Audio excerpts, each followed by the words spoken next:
Hey guys, GameFan here back with another Path of Exile video, the first one of the new League 3.22 Trial of the Ancestors. This time I just wanted to bring my boneshatter Juggernaut Leaguestarter build, because I promised, and we're going to be showcasing the build with a Searing Exarch kill, which took me a bit too long because personally I wasn't really paying attention to progressing my atlas or my bosses.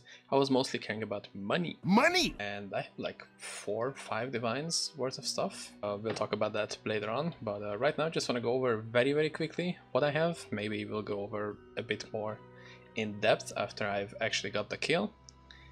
It's just a boneshatter with brutality, impale, melee phase, ruthless, and fortify. I also have some totems with multiple totems. Use Blood Rage, I have a cast on damage taken, vulnerability, molten shell setup, and precision linked to arrogance, and a pride because we are a fizz based build. I have a leap slam linked to faster attacks and leap slam, and life tap, whoa, and berserk because we're gonna be building up rage. And I also use determination, war banner, and a cast on death portal because at the end of the day, even though this is a very tanky character, I'm playing on softcore and I die super fast. Hopefully we're gonna do this first try because I honestly suck at Searing Exarch. The main thing we do is we place down 2 of our totems, activate Blood Rage, and once we have 50 rage we berserk. Okay, the damage needs a lot more ramping. Holy shit, I'm actually destroying myself. What the fuck was that? Okay, I'm taking a bit more damage from the trauma stacks that more than I'm expecting. Okay. Is that the one shot? Yeah, that's the one shot. Okay.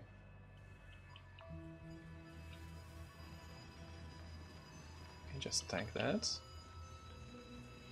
Oh my god, I'm super low on rage. What?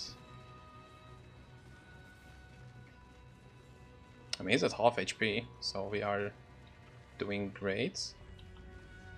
And this is the place where I die. How can I singular person be this bad at the game? I have no idea.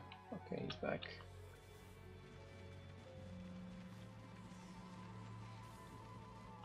Oh, maybe not stand in the wall of fire. I mean, we tanked it quite well, even though I have like 75 fires or something, so not a lot. That was some good tanking, and he's dead. Eldritch Chaos Orb, the Void Stone, and we got a powerful 1 Chaos Boots, right? No, 1.2 gauge. Atlas strategy, I've been mostly just going with Essence. Pretty much every single Essence node that I can have. This means that you're going to be getting Shrieking Essences. You're going to be guaranteed at least 1 per map, but there is Essence on the map device for 2 Chaos, which is huge.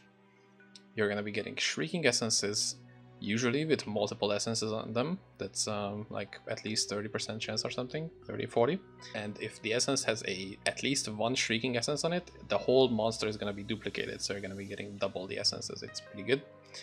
And other than that, I'm going with Expedition, with the huge mega nuclear explosion on the Expedition, with Tujin and Denning, because those guys have bring the most money to the table. I haven't gotten a lot of map completion yet. I'm trying to work in shrines into the mix to just get a little bit of an easier mapping experience, and I'm blocking pretty much everything that is not these 2 mechanics. Maybe I'm leaving in Blight, Delirium, and of course Expedition because I like these. And for the skill tree, because we are currently level 88-ish, I would have been closer to 89 if I don't play like I do. We are mostly just taking 2-handed nodes with this build. Like as you can see, these are just axe nodes, 2-handed nodes.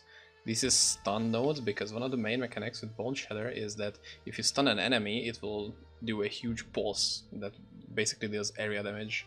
So you kind of have the explode built into based on your stun duration, I think. So that's how you're gonna scale all that stuff.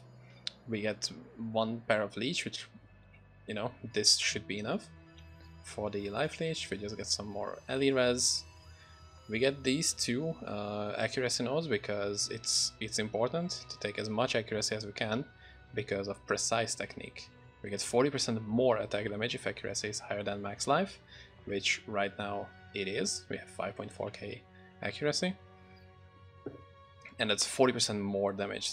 That's technically having like an extra skill, because as you can see, something like brutality has 39%, so having an extra brutality, for example, it's like having a 7th link is how strong this is. If you, I don't know, if you just manage to get as much accuracy as possible. And then we are stacking also armor, life. This is just so we can get some splash and an extra target when we are scaling, when we are attacking. That's pretty good for map clear. This is just for some aura effect and reservation efficiency. This is phase mastery. This is more two-handed stuff. This is so our so we can get the totem mastery, that the effect that our totems give us, for example the attack speed and the more attack damage, will stay on us for 3 seconds if we get out of their range, which is pretty good. So you don't have to have them permanently summoned on you. You can just summon them and then get around for 3 seconds without having to resummon them. So it's another pretty good stuff for mapping. More X nodes. This is we take iron reflexes, so all of our evasion rating is gonna be going to armor, which is pretty huge on this build. We have like 40k armor without having any potions on. And the boneshatter main mechanic is that we get more trauma stacks, and these trauma stacks deal physical damage to us. But if you can mitigate it with armor, which we will be doing, thanks to the Juggernaut untiring ascendancy, we will be gaining life regen based on the damage we mitigated. So that's huge. That's a very nice self-sustaining stuff. And then we take some mana nodes, so we can have more aura effect and more reservation efficiency, so we can actually afford to run all these auras at the same time. We take 1 node of mana leech because we really need it. There is just not really, like, none of my gear has mana leech technically. I think I could have got them on one of my ring slots maybe, but it's just 1 free point, and that's gonna be enough if you take the life mastery, which 30% of the skill's mana cost is instead paid with life. So that's another good way to have that mana cost covered. But you can also use Elrion Ring Crafts, which is -7 to non-channeling skill cost. And then we just take life and spell suppression. I try to get as much spell suppression as possible. Currently I'm at 50%. You can get like 60-70% I think with a bit better gear, and once you take the chance to suppress spell damage is lucky, it will be like 90% or something technically, because it counts 2, like it rolls twice and it takes a higher one. What I need to upgrade in the build is getting more chaos res, because right now it's bad and many of the higher end essence mobs have chaos damage on them, which is pretty annoying. I also need to get ailment immunity, which you can get by crafting your boots with one of the essences. Yeah, the essence of torment. I think the highest one has like up to 60% chance to avoid being shocked, and you can get like 30-35% on the implicit. One of the implicits, it's either the blue or the red, I don't know, but with those together you can get like 95% shock avoidance.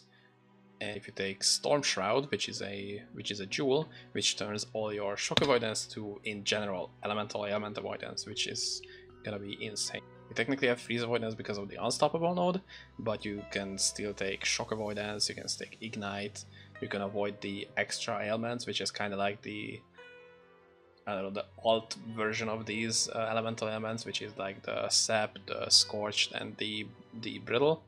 You can also avoid those with that. And that's another huge layer of defense, I think. So I feel like that's a pretty good progress for me for like day 1 and day 2. I mean day 1.5.